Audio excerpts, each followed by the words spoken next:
meron tayong unit dito mga guys, ang Sunfeed 27.5.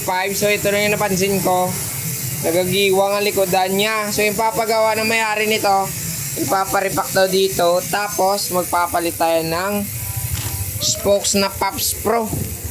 Ayan, Pops Pro na spokes yung dinala niya. So ito lang yung gagawin natin, i-align natin, puputulin natin to. Ito kasi puro kalawang na eh.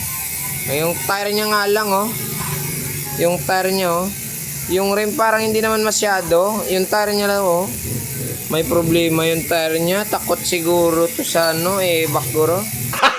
Gago! So tara mga guys, buksan tagalan niya pambungkagon tagalay. Tara, samahan niyo ako pangut doon to spokes ya.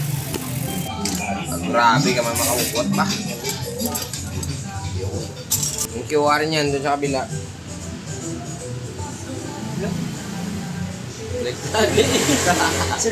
Baliktad yung QR niya. Dapat dito no. Ay na no. Ay nako.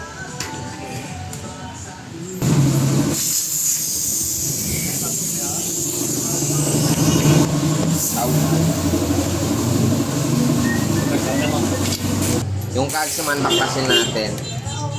Tapos putulin na lang. Wala ka, luwag. Putulin na lang natin ang ano niya. Ang spokes niya mamaya. Ito pa kami lang. So ayan, habang nagkatatanggal si Buelo Black mga guys ng bottom bracket tsaka crankset, tayo naman dito nag-a-align.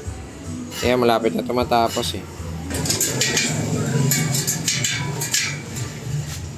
Nabi ko may tubig ba eh.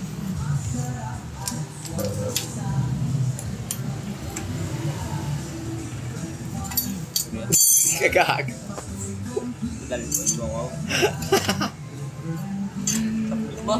Tiga. Hello. Ngao. No? Uloy ko, uloy sa malangon mo yung punik ko. Gaya pa guys. Hindi may ano na. May daw pintab na yung thread na ito. Tiplon. Tubig. Kapwa. Bilis lang. Yan ang baby shell. Yung bearing niya dito. Naiwan. Ay! Ito naiwan siya.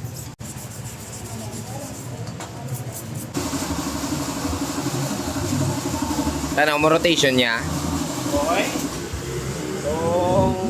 Ang isa doon niya, may bingkong to. Tatanda, tingala ko yawa ka pa sulod, will set yun na kay. Wow! Ito, wala nyo, why mag-gano'n yung seto? Uy, boy. Taway ah. So ito na pala mga guys, ang ating bottom bracket, nalinisan na. So kailangan na lang natin ibalik, pati ito nga nalinisan na yung cogs niya.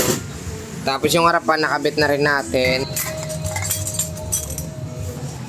Basta yung konting pabalalog muna tayo. Ayan. Saka dito sa mesh solid ginanglan.